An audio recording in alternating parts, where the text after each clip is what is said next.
Affaire Eurostar, Pascal Cardona a voulu se suicider plusieurs fois, il raconte. Lors d'une interview accordée à l'émission Quotidien sur TMC, Pascal Cardona est revenu sur les accusations qui lui sont portées, estimant que cette affaire avait pris des dimensions surréalistes. Celui qui se fait appeler Babybel a également confié qu'il avait voulu mettre fin à ses jours à plusieurs reprises.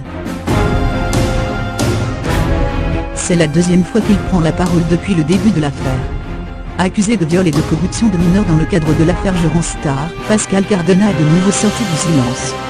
Et ce, alors que les deux jeunes garçons, qui l'accusent de violences sexuelles, ont fait part de leur intention de retirer leur plainte. Cette affaire a pris des dimensions surréalistes. Cette affaire m'a détruit. Cette affaire a détruit mon honneur, a-t-il déclaré à l'émission Quotidien, confiant avec émotion qu'il avait voulu mettre fin à ses jours à plusieurs reprises. Tout le monde a apporté son jugement. Twitter est devenu un tribunal public, c'était le cauchemar. C'est horrible ce que je vais vous dire, mais j'ai voulu me suicider 3 fois. Non pas que j'ai des choses à me reprocher. Mais c'est tellement injuste. C'est tellement dur à vivre, cet acharnement, a-t-il déclaré, clamant une nouvelle fois son innocence. Rien n'était vrai.